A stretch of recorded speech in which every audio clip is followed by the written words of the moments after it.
Hello dear student, welcome to my চ্যানেলে নতুন হয়ে থাকলে অবশ্যই চ্যানেলটি সাবস্ক্রাইব করবে এবং অন্যদের দেখার সুযোগ করার জন্য ভিডিওটি বেশি বেশি করে শেয়ার করবে। তো আজকে ক্লাসে আমি দশম শ্রেণীর ছায়াপ্রকাশনী ভৌতবিজ্ঞানের ধাতুবিদ্যা অধ্যায়ের অনুশীলনী প্রশ্নোত্তর নিয়ে আলোচনা করব। তো তোমরা ধৈর্য সহকারে পুরো ভিডিওটি দেখতে থাকো।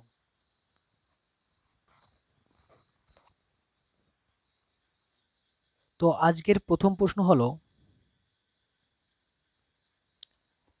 গ্যালভেনাইজেশনের কাজে কোন ধাতুটিকে কাজে লাগে?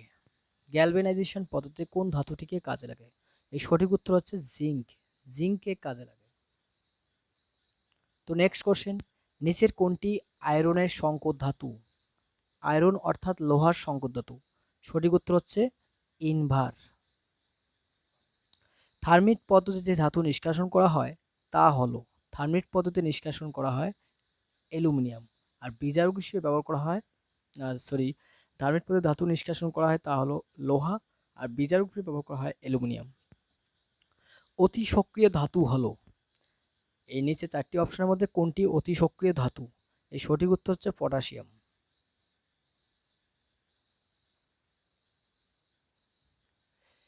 অ্যামালগামে সর্বদাই একটি উপাদান হবে, অ্যামালগামের মধ্যে সর্বদাই থাকে পারদ। রেড হিমাটাইটের সংকেত হলো, রেড হিমাটাইটের সংকেত হচ্ছে Fe2O3। বি নম্বর অপশন। জার্মান সিলভারের পরিমাণ কত? এই সঠিক উত্তর হচ্ছে 0%।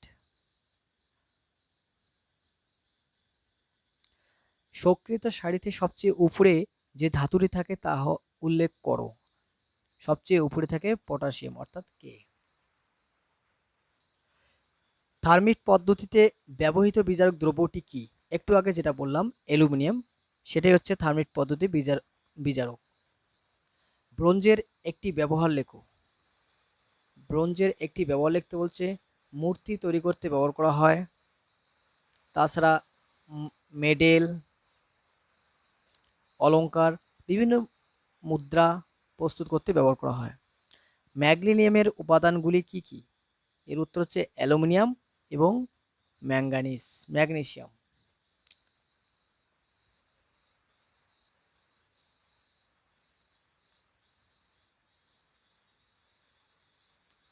এই সঠিক উত্তর হচ্ছে অ্যালুমিনিয়াম, ম্যাঙ্গানিজ।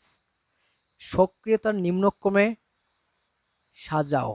সক্রিয়তার নিম্নক্রমে সাজাতে বলছে, মানে সবচেয়ে ছোট থেকে বড় আকারে তোমাকে সাজাতে বলছে।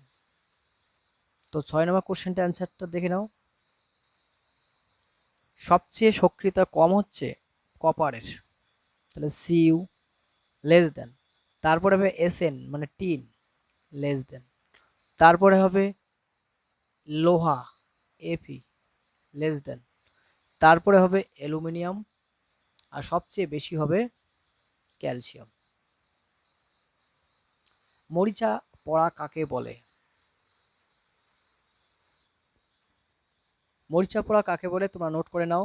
লোহা বা লৌহজাত দ্রব্যকে আর্দ্র বায়ুতে খোলা অবস্থায় রেখে দিলে ওর উপর লালচে বাদামি বর্ণের আস্তরণ পড়ে, একে মরিচা বলে। এর রাসায়নিক নাম হচ্ছে শোধক ফেরিক অক্সাইড। তো নেক্সট কোশ্চেন,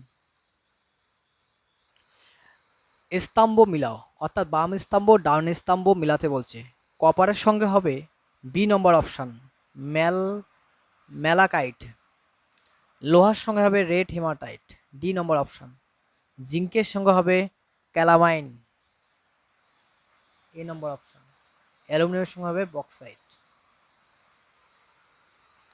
শূন্যস্থান পূরণ করো। ক্রায়োলাইট ড্যাশ ধাতুর আকরিক? এর সঠিক উত্তর হচ্ছে অ্যালুমিনিয়ামের আকরিক। সক্রিয়তা সারিতে ড্যাশ সবচেয়ে নিচে অবস্থিত? সক্রিয়তা সারিতে সবচেয়ে নিচে অবস্থিত রূপা অর্থাৎ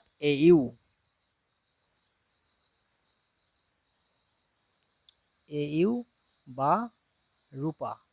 সক্রিয় সারিতে মাঝামাঝি স্থানে থাকা ধাতুগুলিকে ড্যাশ পদ্ধতিতে নিষ্কাশন করা হয়?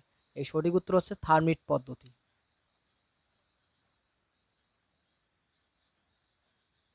থার্মিট পদ্ধতি। সত্য মিথ্যা নিরূপণ করো। কার্বন বিজারণ পদ্ধতি দ্বারা জিঙ্ক নিষ্কাশন করা হয়। এটা 100% সত্য। 1 ভাগ Fe2O3 3 ভাগ অ্যালুমিনিয়ামের মিশ্রণকে থার্মিক মিশ্রণ বলে। মিথ্যা।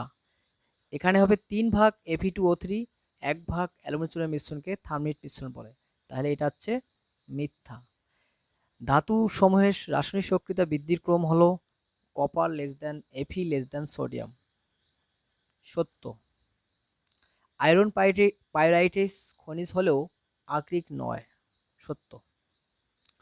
বিভাগ গয়ের বট কোশ্চেনগুলো তোমার টেক্সট বইয়ের পেজ নম্বর লিখে নাও।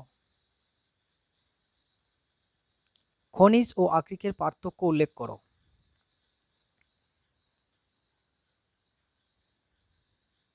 তোমাদের টেক্সট বইয়ে 131 পেজে পেয়ে যাবে, এটা লিখলেই হয়ে যাবে। নেক্সট কোশ্চেন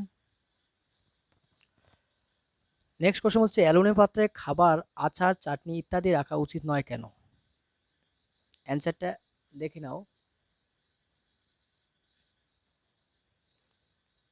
49 নম্বর প্রশ্ন উত্তরটি লিখবে যে অ্যালুমিনিয়াম পাত্রে মোড়া চাটনি, খাবার চাটনি রাখা উচিত নয়, কারণ চাটনিতে জৈব অ্যাসিড থাকে। এই জৈব অ্যাসিডগুলি অ্যালুমিনিয়ামের সঙ্গে বিক্রিয়া করে যে দ্রাব্য লবণ উৎপন্ন করে তা চাটনির সঙ্গে আমাদের দেহে প্রবেশ করে এবং শরীরে ক্ষতি সাধন করবে। তো নেক্সট কোশ্চেন, লোহার মরিচা পড়া নিবারণের 2টি উপায় উল্লেখ করো। লোহার মরিচা প্রতিরোধের 2টি উপায় উল্লেখ করো, এখান থেকে লিখে নেবে। নেক্সট কোশ্চেন, বিশুদ্ধ ধাতু অপেক্ষায় সংকর ধাতু ব্যবহারের 2টি সুবিধা উল্লেখ করো। বিশুদ্ধ ধাতু অপেক্ষায় সংকর ধাতু ব্যবহারের 2টি সুবিধা উল্লেখ করো, এখান থেকে এই অবধি লিখবে। তো নেক্সট কোশ্চেন, কপার সালফেট দ্রবণে জিঙ্কের টুকরো যোগ করলে কি হবে সমীকরণ উল্লেখ করো। তো অ্যান্সারটা দেখে নাও এক নজরে। কপার সালফেট দ্রবণে জিঙ্কের টুকরো যোগ করলে কি ঘটে?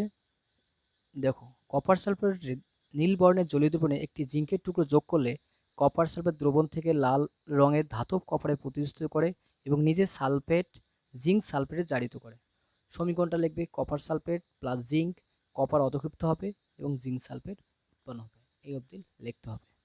তো নেক্সট কোশ্চেন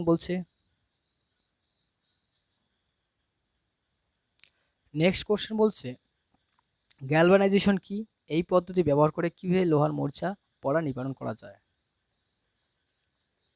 অ্যান্সারটা লিখে নেবে যে গ্যালভানাইজেশন হলো লোহা দ্রবের উপর রাসায়নিক প্রক্রিয়ার সাহায্যে জিঙ্কের প্রলেপ দেওয়াকে গ্যালভানাইজেশন বা দস্তার লেপন বলে। এর সাহায্যে মরিচা পড়ার হাত থেকে রক্ষা পায় এবং ঘরের টিন, বালতি ইত্যাদি গ্যালভানাইজড লোহা দ্বারা তৈরি হয়।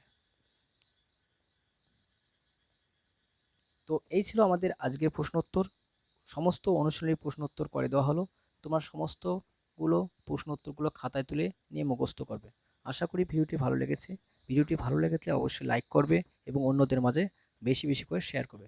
সম্পূর্ণ ভিডিওটি দেখার জন্য অসংখ্য ধন্যবাদ।